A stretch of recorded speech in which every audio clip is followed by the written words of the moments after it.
À défaut de vouloir vous définir le pluriculturalisme tout court, de tomber dans l'identique et de vous ennuyer, nous allons essayer tous ensemble d'imaginer une situation.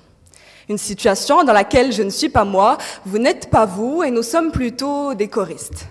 Nous nous retrouvons à chanter une chorale avec Rahma qui nous joue de la trompette, Monsieur Nizar et sa guitare, Aya et son saxophone, Nada et son piano, et vous, très cher public, avec des voix tout aussi angéliques les unes que les autres. Nous arrivons enfin à créer une chorale harmonieuse.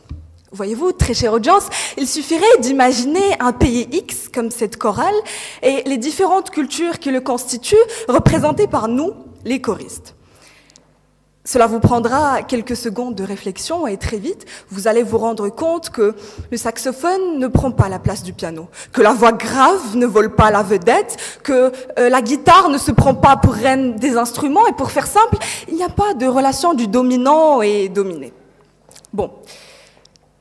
Le pluriculturalisme est ainsi du même concept. Une corrélation de plusieurs populations, de plusieurs cultures, une pluralité qui promeut l'interdépendance et la solidarité. Par ailleurs, un pays X est forcément traversé par plusieurs cultures, tel un ciel traversé par les nuages. Encore faut-il se poser la bonne question, qui joue le rôle du ciel ? Qui joue le rôle des nuages. Et la réponse est aussi évidente que l'énigme que nous propose Monsieur Nizar aujourd'hui. Le ciel, intact comme il est, serait cette identité culturelle principale qui nous constitue.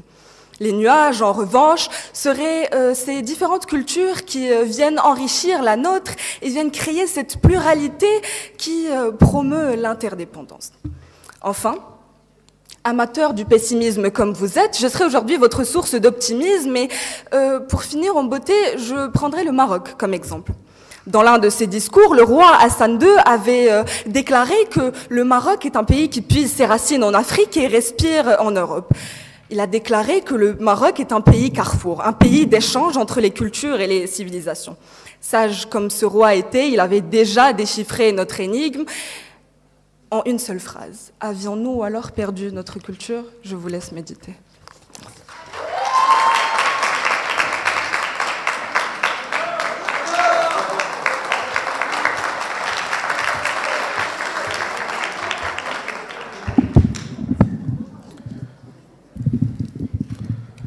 Cher auditoire, honorable jury, chers opposants, bonjour. La culture, cette entité qui, dans son sens le plus large, désigne l'ensemble des traditions et traits spirituels, matériels, intellectuels et affectifs, faisant référence à un groupe de personnes ou un groupe social. Cette même culture dont je vais devoir faire abnégation dans le cadre de ce débat, parlant une langue qui n'est pas la mienne, vêtue d'un accoutrement qui aurait fait flancher mes ancêtres, dans le but de vous convaincre que le pluriculturalisme n'est qu'une perte lente et certaine de notre propre culture. Tout d'abord, j'aimerais commencer avec un peu d'histoire, remontant à la naissance de la mondialisation, qui est le premier facteur responsable du pluriculturalisme. La première mondialisation moderne vit le jour entre les années 1880 et 1914, suite à l'adhésion de nombreux dirigeants politiques à la thèse du libre-échange d'Adam Smith, en raison de leur envie à, construire ce commerce international qui leur cassait la tête depuis tant d'années et atténuer les relations assez tendues à l'époque. 1918, après les ravages que causa la Première Guerre mondiale à l'échelle globale, certaines nations relèveront la tête plus vite que d'autres, en misant tout ce qu'elles ont dans la reconstruction de leur industrie, ce qui leur permettra de se hisser au sommet d'un réseau d'échange international en reconstruction et finiront ainsi par y imposer leurs lois. Je parle bien évidemment des États-Unis d'Amérique, du Royaume-Uni, de la France et d'autres pays occidentaux. Quelques années passent et très vite, les États-Unis de Roosevelt deviennent la superpuissance mondiale. La mondialisation s'inscrit dès lors dans la création d'organisations internationales telles que l'ONU, la Banque mondiale, le Fonds monétaire international, etc. Aussi la généralisation des produits de la culture américaine, en particulier le cinéma. Je vous épargne quelques détails inutiles et nous voici en fin du XXe siècle. Suite à la chute de l'URSS et du mur de Berlin, plus personne n'ose remettre en question la mondialisation et le système économique néolibéral. Nous voici dans un monde gouverné par des puissances économiques occidentales devenues symboles du monde moderne. On devait absolument mettre la main sur les produits de l'industrie alimentaire américaine les produits cosmétiques français étaient devenus incontournables et les voitures allemandes faisaient fureur, sans aucune mauvaise blague sur l'Allemagne. Sauf que, devant le succès immensurable que connaissaient ces producteurs à grande échelle, ces derniers ont, comment dire, un peu pris la grosse tête et devenaient de plus en plus durs en affaires. Tu veux conclure un marché? Volontiers, mais cela se fera selon mes conditions, ma langue, ma devise, sans mentionner que tu devras forcément adhérer à mes convictions politiques. C'est ainsi qu'en nous vendant 2-3 tonnes de maïs et quelques bouteilles de coca, les États-Unis d'Amérique nous vendaient aussi leur culture. Et on ne pouvait que nous soumettre à leurs conditions, vu qu'on avait besoin de leur chemin de fer, plus qu'ils n'avaient besoin de nos tomates. Et si cela ne nous convenait pas, eh bien on n'avait qu'à aller voir ailleurs, des nouveaux marchés à conquérir, ce n'était pas ce qui leur manquait. Et ainsi le fléau se poursuivit. On servait à nos invités du thé vert de Chine, accompagné de biscuits au nom français que vous connaissez déjà tous. Et pendant qu'ils sirotaient leur thé devant une télé Philips dernier cri, le père de famille, lui, sortait faire son marché sur sa mobilette Peugeot pour qu'ensuite le marchand lui conseille de prendre les lentilles canadiennes bien moins chères que celles locales et que sa femme n'y verrait que du feu. Inconscients de l'épée de Damoclès pendant sur leur tête, nos compatriotes s'y plaisaient bien à cette nouvelle vie moderne et élégante. Le French art de vivre, la Dolce Vita.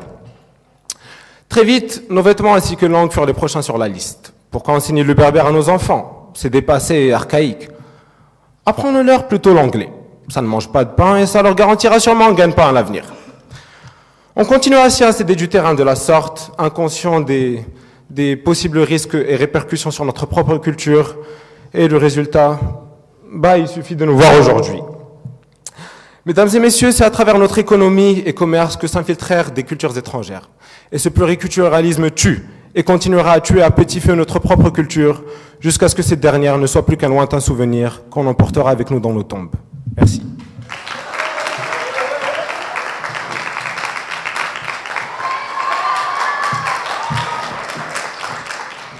Chers opposants, vos propos ont réveillé en moi l'un des plus beaux souvenirs que mon âme possède.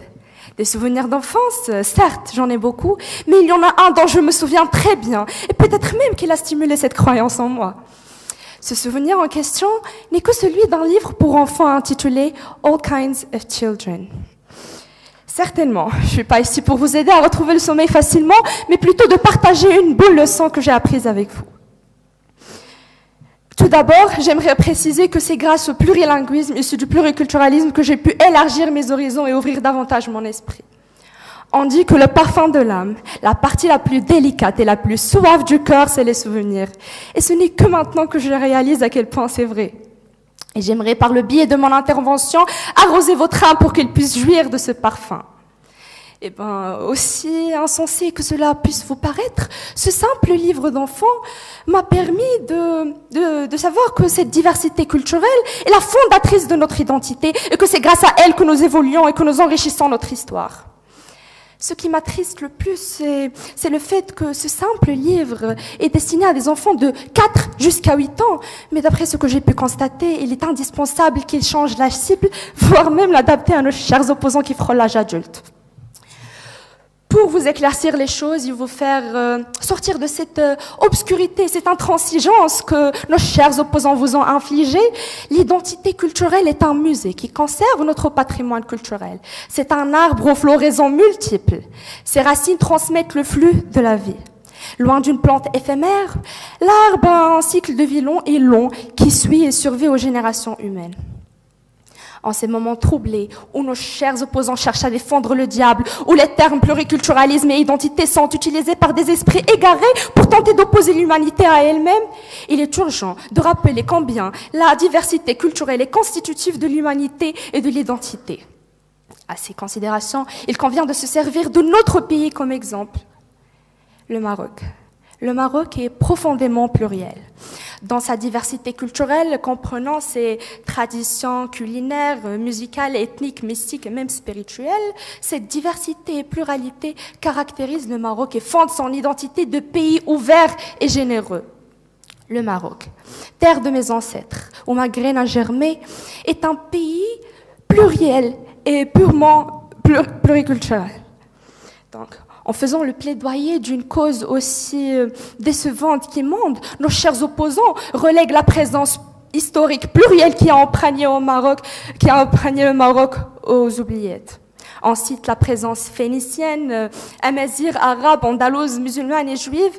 C'est à travers des traditions, des habits traditionnels, des monuments et des célébrations que l'on distingue l'empreinte qu'a laissée cette présence historique plurielle et cette diversité culturelle. Donc, avant de faire passer le flambeau à ceux qui me suivent, j'aimerais ajouter que la langue n'est pas nécessairement un facteur d'identité, mais un facteur de communication.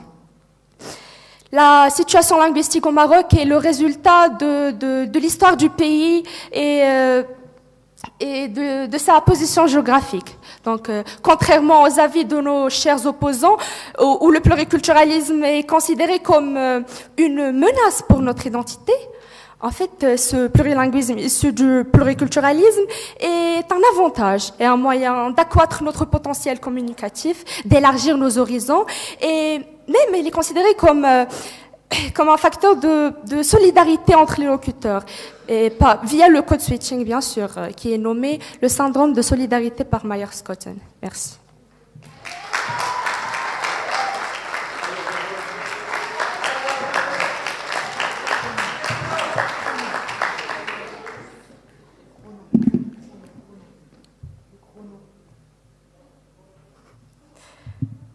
Nous en parlions encore, que vous nous parliez d'instruments ou de littérature. Je n'y vois aucune trace de notre culture musicale ou littérale maghrébine. Accordez-y une réflexion. Bien. Notre Maroc, notre patrie, nos âmes s'y sacrifient. J'essaie de comprendre pourquoi ces quelques mots ne cessent de résonner dans ma tête ces dernières semaines. Serait-ce par pur attachement à mon pays? Ou peut-être est-ce ma conscience qui est en proie au remords? Une culpabilité vive d'avoir une seule fois doté de notre distinction culturelle. Chère audience, honorable jury, chers opposants, bonjour. En préambule, mes camarades et moi tenons à nous excuser. Nous nous excusons auprès de toutes les gouttes de sang écoulées pour ce pays, auprès de El Fassi, El Ibn Abdullah et Ahmed Bellafraj. Nous nous excusons auprès des 350 000 Marocains qui ont si admirablement réagi aux menaces extérieures en 1975, auprès de nos ancêtres, dont les derniers vœux étaient de voir un Maroc indépendant, un Maroc meilleur, un Maroc qui prospère dans ses propres décisions, ses propres coutumes et sa propre culture. Aujourd'hui, nos aspirations en tant que citoyens marocains de voir un jour meilleur s'écroulent. Notre espoir de construire une destinée prospère pour notre pays s'anéantit et notre chemin vers la gloire s'ébranle. Le rêve populaire de l'indépendance culturelle marocaine, avec son identité immuable, son nationalisme puissant et son indépendance aux normes internationales, semble maintenant être un souvenir incroyablement lointain. Notre sentiment, mes camarades et moi, est un sentiment de patriotisme bouillonnant. Mais qu'en est-il du vôtre, chers opposants, lorsque d'autres cultures décident de venir s'installer dans votre pays et exercent une action dissolvante sur sa culture? Qu'en est-il de votre sens de l'appartenance au pays, à la reconnaissance de sa singularité et son unicité, à la splendeur de sa culture? Ou peut-être devrions-nous attendre une prochaine Coupe du Monde? Espérons que cela fasse effet encore une fois. L'homme est un animal culturel qui ne se bat que pour trois choses: la liberté, l'humanité et le pouvoir. Évoquez alors la potentialité d'un vivre ensemble entre plusieurs cultures dont les croyances divergent et les idéologies diffèrent, sans aucune dominance de l'une sur l'autre, serait contre nature, voire même une erreur intellectuelle. Plus loin encore, s'attendre à ce que celle-ci s'allie dans le cadre d'un cosmopolitisme individualiste serait pathétique. Une société, par principe, exige une coexistence, certes, mais une coexistence soumise aux mêmes mœurs, aux mêmes cultures, aux mêmes valeurs. Le pluriculturalisme, cependant, signifie une coexistence, mais une coexistence de distinction, ou ce que mes camarades et moi préférons appeler une tolérance illusoire et perfide. Mes parents me parlent d'un temps qu'ils auraient connu, un temps où les chez-soi étaient les chez-nous, où tous les Marocains étaient tous unis, non pas parce qu'ils le devaient, mais parce qu'ils se dévoilaient tous sous une seule et même image, celle de leur patrie, de leur nation et de leur culture. Aujourd'hui, mesdames et messieurs, malgré que nos racines flétrissent et que nos origines s'estompent, en raison d'un modernisme insensé et d'une philanthropie fantasmagorique, je clamerai haut et fort, mon Maroc, ma patrie, mon âme s'y sacrifie. Merci.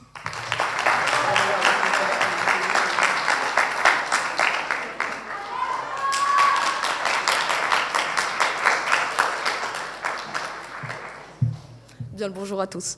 Une petite question, monsieur Adam. En parlant d'accoutrement, portez-vous une djellaba pour aller faire du sport? Je crois pas. Donc là, tout ce qui est accoutrement et langue n'a aucun rapport dans ce débat. Merci.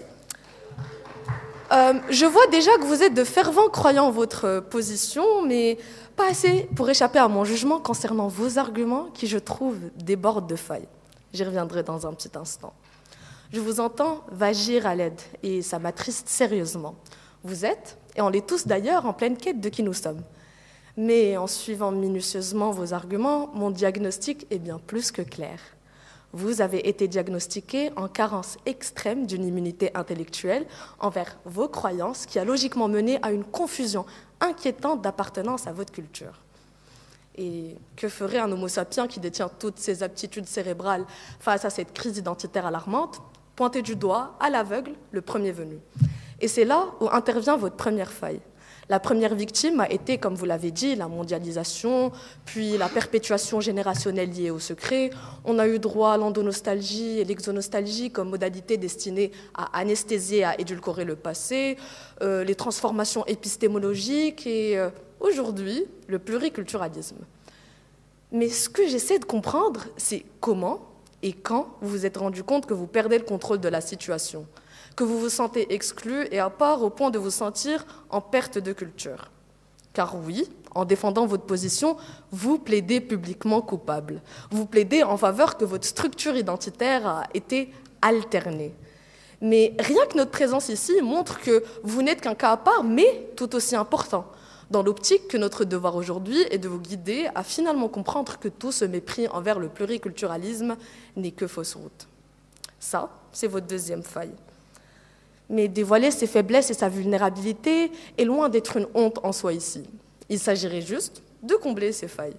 Et pour ce faire, je vous propose de développer 2 petits points pragmatistes afin de suggérer une réorientation qui reconnaît la logique différentielle de l'identité, mais permet un multiculturalisme de compréhension plutôt que d'exclusion. Premier point, le terme multiculturalisme est polysémique. Il peut être employé pour désigner un aspect de la réalité sociologique contemporaine, donc la pluralité culturelle. Il peut aussi désigner une conception philosophique du monde. Et enfin, il peut représenter l'ensemble de politiques publiques mises en œuvre afin de gérer cette diversité culturelle. Et donc, ce qu'il faut comprendre, que nos cultures et nos identités spécifiques et distinctives ont toujours été multiculturelles grâce à une longue histoire de brassage interculturel menée par nos ancêtres et vos ancêtres. Une autre sera menée durant ce siècle pour en aboutir à une autre. En d'autres termes, notre culture que nous aimons tant au point de craindre sa perte est déjà le résultat d'un multiculturalisme. Donc là, on ne peut plus s'autoriser à pointer du doigt le pluriculturalisme. Mais on cherche toujours notre coupable. Notre coupable est armé et totalement dangereux. Il n'est point en train d'errer dehors, il est en nous. Le second point de réorientation s'impose. L'unique cas où le pluriculturalisme pourrait tendre à une menace est lorsque l'individu est le coupable et non le pluriculturalisme. Donc, on est toujours dans cette réalité amère où le pluriculturalisme n'est pas celui à blâmer. Et donc, dans ce cas, l'individu présente un défaut qui se manifeste par le sentiment d'emprisonnement et atteinte à ses libertés au sein de sa culture qui le pousse naturellement vers de nouvelles quêtes. C'est une action voulue, décidée par le concerné. Donc, il est primordial de bâtir une immunité intellectuelle et identitaire dès le plus jeune âge. J'aimerais vous dire, soyez un peu mature et prenez en compte la gravité de vos arguments. Mais vous savez quoi ? Je prends cette responsabilité en espérant que vous faites machine arrière dans ce stade de ce plus jeune âge pour vous bâtir au moins un semblant d'immunité identitaire. Merci.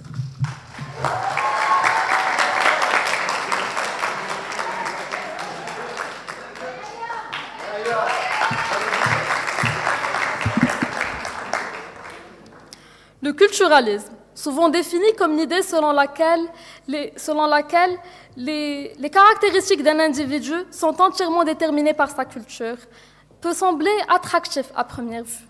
En effet, cela paraît logique que notre appartenance à un groupe culturel puisse influencer notre manière de penser et d'agir. Cependant, il est important de se rappeler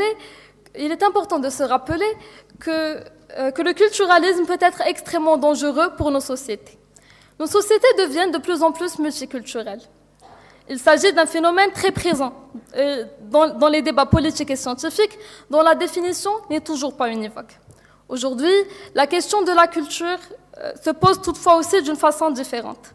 À la suite des phénomènes de migration, les sociétés contemporaines se développent vers un monde où il n'y a plus une seule, mais plusieurs cultures de référence. Mesdames, mesdemoiselles et messieurs, il est grand temps pour moi de vous montrer et de vous expliquer avec clarté et lumière le monde qui vous entoure.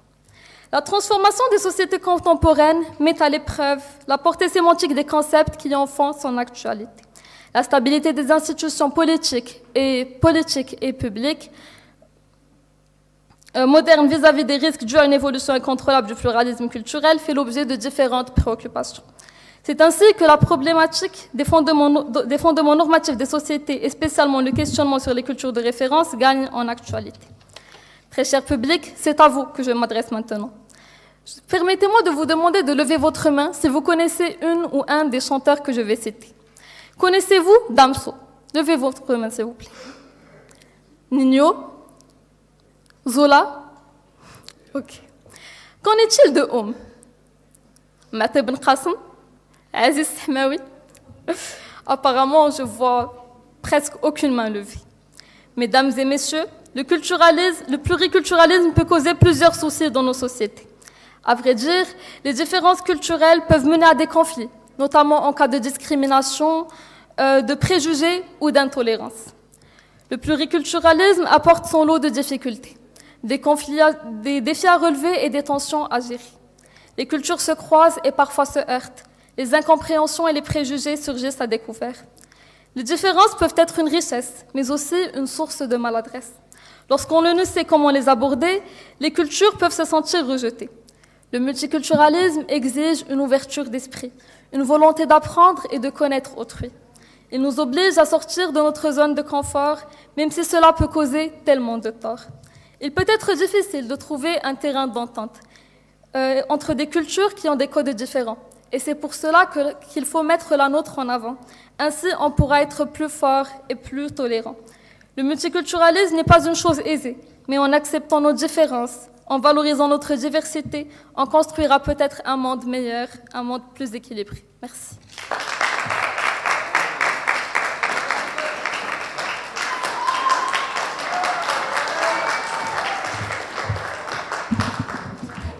La culture ainsi que l'identité a toujours été comprise et étudiée comme une question uniquement nationale. Dans le passé, les philosophes grecs après Socrate et Aristote étaient tous de colonies grecques de Sicile, un lieu d'échange entre plein de gens différents. Le prétendu génie de la science islamique vient de la conquête de Bagdad, une ville qui était très cosmopolite à l'époque, beaucoup de savants venus d'un peu partout. Je n'ai pas de vision idyllique du monde, mais mon humble savoir me permet d'affirmer que l'ouverture est effectivement un enrichissement. Aujourd'hui, la vedette de mon argument ne serait autre que Nal. Nal, ce fourmilier zébré, représentera tout un chacun de vous, chers opposants, qui s'apprête d'ici 3 mois à déployer ses ailes pour la découverte d'un monde nouveau. Un monde où la diversité est le nouveau flambeau. Nal est né dans un pays où la culture qui vient de l'étranger est délaissée, tandis que celle produite par les autochtones est surestimée. Lors de son premier envol, il n'oublie jamais la leçon du passé et les valeurs spirituelles des ancêtres. Le deuxième envol se fait en dehors du pays natal. Nal a déjà intériorisé les valeurs de sa culture et est prêt à conquérir toutes les difficultés navales. Naïf qu'il est, il choisit consciemment le pays des fleurs de lys parce qu'il admire sa devise. Un pour tous, tous pour un. Mais soudain, il se trouve ligoté par les lois intraitables de la grammaire de sa nouvelle langue, ce qui va limiter ses mouvements spirituels et intellectuels. Il essaie constamment de s'adapter à cette nouvelle logique de vivre, mais il n'arrive jamais à atteindre l'égalité. Il rencontre Rémi, avec qui il vient un moment de bonheur. Hélas, un bonheur éphémère. Dès qu'il s'écarte du chemin pour apprécier une œuvre d'art, il se fait insulter par Rémi, qui lui reproche son opiniâtreté. Au lieu d'ériguer un système de valeurs communs, Nal s'éclipse, persuadé que sa culture est une sorte d'absolu, perdant ainsi son intégration. Nal comprit alors qu'il avait fait une erreur. En considérant les autres cultures comme des menaces identitaires et en tendant vers une certaine singularité et unicité, le petit fourmilier finit par sombrer dans les préjugés, ce qui a abouti à une incompatibilité personnelle et culturelle avec les autres vertébrés. Pour son troisième envol, Nal décide de se ressaisir et de s'intéresser aux coutumes et aux mœurs des autres cultures. Mais cette fois-ci, il ne perd ni la mémoire ni le passé. S'il est parti de son pays pour franchir les frontières, il n'en reste pas moins qu'il est fidèle à ses propres valeurs, tout en adoptant et en acceptant celles des autres, transformant ainsi la relation de dominé-dominant en une relation d'inspirateur et d'inspiré. Ce conte, aussi farfelu que véritable, n'est guère le produit de mon imagination, mais l'expansion des pensées de Montaigne à propos de l'ethnocentrisme. Laconiquement, nos très chers opposants aiment se placer au pinacle de l'évolution. Mais ils oublient que ce monde, depuis toujours, fonctionne par les échanges et la communication. Notre espèce humaine n'existerait probablement pas sans cela. Preuve concrète, je me tiens là, debout, devant vous, en train de partager mes idées à propos de divers constats, en français. Des informations que j'ai collectées grâce à mon smartphone fabriqué par un Chinois. Je porte une chemise fabriquée par un couple au Bangladesh.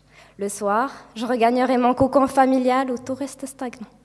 La soupe de harira sera à table, mais également la pizza, originaire de Naples. Mon petit verre de thé marocain me rendra mes sens, mais une carafe de limonade fraîche, recette typiquement égyptienne, me tentera pour un changement de goût. Monsieur Adam, je porterai ma djellaba pour aller prier, mais mon parfum français m'accompagnera à la mosquée. Est-ce que cela fait de moi une horrible Marocaine? Non, je ne pense pas. Mais plutôt une citoyenne qui prône le pluriculturalisme comme un succès que beaucoup nous envient. Vous voyez, très chers opposants, ce bouillon de culture que vous camouflez comme une potion empoisonnée n'est en vrai qu'une richesse apportée à cette humanité. Notre intention aujourd'hui n'est pas de procéder à une défense du pluriculturalisme, mais plutôt de faire la lumière sur un courant de pensée méconnu. Un courant dont vous faites l'objet d'un rejet parce que vous lui imputez quantité de problèmes avec lesquels il a au fond très peu à voir. Mademoiselle Eya, les gens comme vous craignent trop que le pluriculturalisme mène à l'érosion de leur propre culture, mais à vrai dire, plus on est exposé à d'autres cultures, plus on est à l'aise pour s'y intégrer. Monsieur Adam, encore une fois, navré de vous décevoir, mais l'amour-propre de votre culture que vous présumez n'est que de l'impérialisme avec un beau slogan. Pour conclure, je pense que la vraie richesse de notre société, c'est effectivement cette différence, qui permet un apport positif et fructueux. Mon désir le plus ardent serait de renforcer davantage cet esprit de communication, d'ouverture, d'acceptation de l'autre avec ses spécificités, et non pas d'assimilation aveugle, source d'une société édulcorée, où il ne ferait plus bon vivre.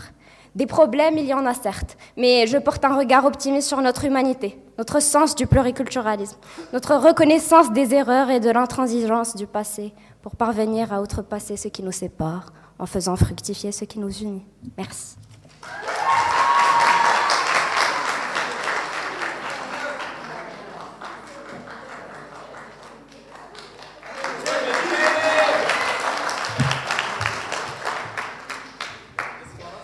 Mademoiselle Rahma, et pour vous répondre à la place de mon très cher camarade Adam, j'aurais volontiers enfilé mon meilleur salwal khandrisi et belgaron à semelle souple pour un jogging matinal. Mais voyez-vous, j'ai un débat à mener pour l'instant. On ne vous dit pas que de ne pas vous être ouvert sur d'autres cultures, mais de ne pas perdre votre très chère culture et coutume marocaine. Mesdames et messieurs, chers auditoires et honorables jurys, il m'est un véritable plaisir de me tenir devant vous aujourd'hui, encore une fois, pour débattre un sujet qui relève de notre réalité. Comme on ne l'a cessé de vous le répéter depuis le début de ce débat, le pluriculturalisme se réfère au fait que plusieurs cultures coexistent dans une seule et même société. Et bien que notre opposition veuille peindre cela comme étant une situation idéale, plusieurs arguments suggèrent que la réalité est tout autre, et que le pluriculturalisme va très certainement mener à la perte de sa propre culture.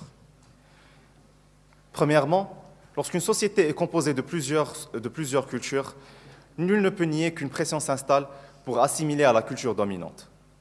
Et dans le processus, la culture originelle se verra perdue et se verra oubliée, parce que les individus auront plus tendance à oublier et à délaisser leurs coutumes et traditions. Ensuite, et dans un contexte de pluriculturalisme, il peut y avoir une fusion de cultures qui peut donner naissance à une nouvelle culture, une culture intermédiaire, une culture dont les liens avec les cultures originales sont coupés, sont oubliés. Les cultures originales se verront perdues et vouées à l'échec à tout jamais. Et en favorisant la coexistence de différentes cultures au sein d'une même société, le pluriculturalisme peut permettre une plus grande compréhension et tolérance entre les différents groupes culturels. Cependant, cela va mener à une homogénéisation culturelle où les différentes cultures sont atténuées en faveur d'une culture dominante. Cela va entraîner la perte de pratiques culturelles uniques et la dilution de la diversité culturelle. Cher auditoire, durant ce débat, on va essayer de vous faire croire que le pluriculturalisme peut permettre aux cultures de coexister, que le pluriculturalisme peut permettre aux cultures minoritaires d'être valorisées, car autrement, les langues, les modes de vie et les coutumes de ces dernières se verront perdus. Cependant, cela va conduire à une polarisation culturelle et à des tensions entre les différents groupes culturels, ce qui peut donner vie à des conflits et des divisions sociales. On voudra aussi vous faire croire qu'en permettant aux cultures de coexister, le pluriculturalisme peut favoriser l'interaction et l'échange culturel, ce qui peut enrichir et renforcer les cultures impliquées. Cependant, cela va très certainement entraîner une perte de spécificité culturelle où les pratiques traditionnelles culturelles uniques peuvent être assimilées ou transformées en une culture plus générale et mondialisée. En conclusion, bien que le pluriculturalisme puisse sembler une solution idéale pour la coexistence de plusieurs cultures au sein d'une même société, il faut se rendre compte que la réalité est tout autre. Et il faut avoir un esprit critique et garder en tête non seulement le passé, mais avoir aussi une vue sur le long terme. Mesdames et messieurs, nous avions été colonisés pendant un très long moment. Et nous continuons d'être colonisés par des idéologies qui ne sont pas nôtres. Nous continuons d'adopter au nom de l'intégration et du pluriculturalisme des idées, des façons d'agir et de réagir que notre culture ne dicte absolument pas et qu'elle dicte en fait le contraire. Nous avons vu notre culture, nos façons d'agir, nos coutumes et nos façons de réagir oubliées et perdues. Merci.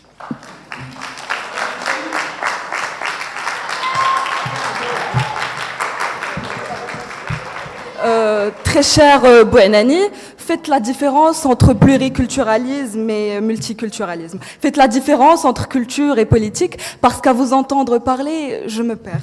Votre raisonnement a tellement été convaincant que je vous conseille d'envisager une carrière en politique. Bon, en suivant votre raisonnement, qu'en est-il de la Corée du Nord ? Ils sont bien renfermés sur eux-mêmes, et pourtant, tout ce qu'ils ont comme culture provient du Japon. À méditer. Quant à vous, très chère Aya, je vois que vous avez décidé d'ignorer complètement tous les faits pour vous en venir à votre opinion erronée. C'est audacieux de votre part. Vous me parlez d'interdépendance, vous me parlez d'indépendance du pays, je vous parlerai d'interdépendance entre les cultures d'un même pays. Et mon Maroc, ma patrie, mon âme s'y sacrifie, c'est ça. Eh bien, ramenez-moi une derbouka tout de suite et je vous montre cette culture que j'ai perdue. Ramenez-moi une derbouka tout de suite et je vous montre comment on danse du chabi. Quant à vous, très chère Aya, c'est incroyable que vous avez trouvé le moyen de contredire toutes les preuves scientifiques et historiques, parce que le multiculturalisme n'est pas le pluriculturalisme. Bon, enfin, très cher Mehdi, merci d'avoir rejoint notre camp. Votre intervention était la preuve que notre position est la bonne position à suivre. Bon, passons. Très chère audience, très chère audience, aujourd'hui, je m'appelle Mariam.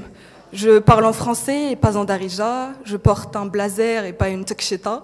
Ma chanteuse préférée n'est peut-être pas Al-Hajja Al-Hamdawiya. Et pourtant, je clamerai haut et fort que mon identité culturelle est toujours présente, imprégnée dans le sang de mes veines. Parce qu'en effet, la culture est un concept qui va bien au-delà du matériel, qui va bien au-delà d'une certaine langue, d'une gastronomie, d'un habit. La culture est une essence, une énergie qui nous anime. Et en parlant de culture, notre école a récemment organisé une conférence du Round Square qui a parfaitement résumé le pluriculturalisme et nous a clairement prouvé que celui-ci ne mène pas à la perte de sa propre culture. Ce qui m'attriste, c'est que vous, très chers opposants, étiez témoins de la splendeur de ces diversités culturelles, mais ce n'est pas pour autant que vous en aviez compris le sens. Notre école aurait bien pu présenter des sushis comme entrée, danser de la salsa ou chanter du rap chinois, et pourtant, les Berri et Msemen étaient les stars de la soirée. Les Takshita et les Djellaba étaient fortement présents, et sous les rythmes du Shabi et de Tarija, les invités profitaient avec ardeur de ce moment. Aujourd'hui, très chers opposants, ce n'est pas votre culture que vous perdez, mais c'est plutôt votre authenticité.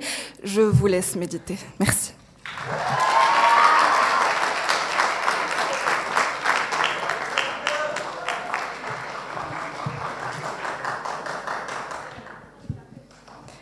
Mademoiselle Nada, je vois que ce débat a pris une tournure très philosophique.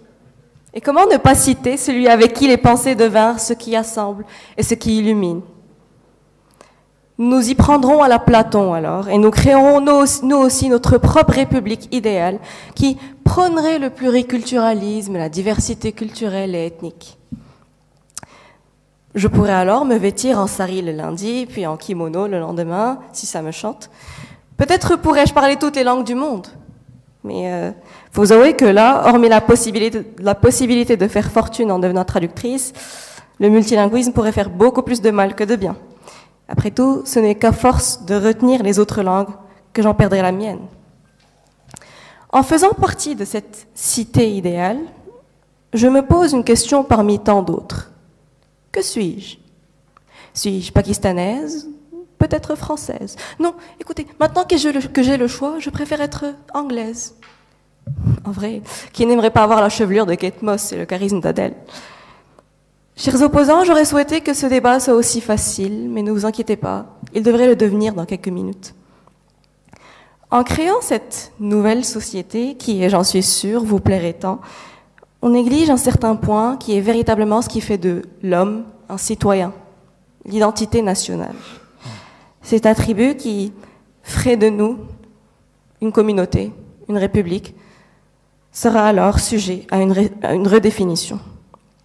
Car oui, même s'il y a diversité, il doit sûrement y avoir une sorte d'unité, non seulement pour qu'une société s'organise, mais pour qu'elle existe. Donc, à moins que vous aspiriez à un monde sans frontières dans lequel les gens pourraient se déplacer sans être entravés par les frontières nationales, même une société pluriculturelle devrait se fixer certaines institutions de base et voir les langues qui seraient officielles et se définir comme une nation, en plus d'un gouvernement homogène qui puisse la contrôler en déterminant ses lois et en élisant ses dirigeants. Le dilemme ici est que plus la conception de la citoyenneté est robuste, moins les individus doivent s'adapter à la diversité culturelle, dans la mesure où ils ne peuvent même pas tolérer les traditions culturelles qui ne valorisent pas ou qui vont à l'encontre de leur citoyenneté. Par équivalence, plus une société est multiculturelle, plus elle erre dans le chaos. Dans ce cas-là, on n'aura même pas affaire à une perte de la culture, puisqu'elle ne serait même pas. Notre république platonique sera donc un refuge pour hommes dont les vies seront absurdes et dénuées de tout sens. Un asile de métèques qui ont un jour clamé universalisme, une diversité plaisante mais assaillante. Peut-être cette république-ci vous conviendrait, chers opposants, mais j'espère que vous vivrez avec les repentirs de quelque chose d'atroce, de quelque chose d'absurde, parce que vous prêchez une richesse hypothétique et incertaine au détriment d'une richesse existante qui, dans son excentricité, peut apporter nettement plus à l'ensemble universel. Quant à nous, partisans du pour, nous voulons que notre pays puisse cultiver sa propre différence, justement pour enrichir l'ensemble. Merci.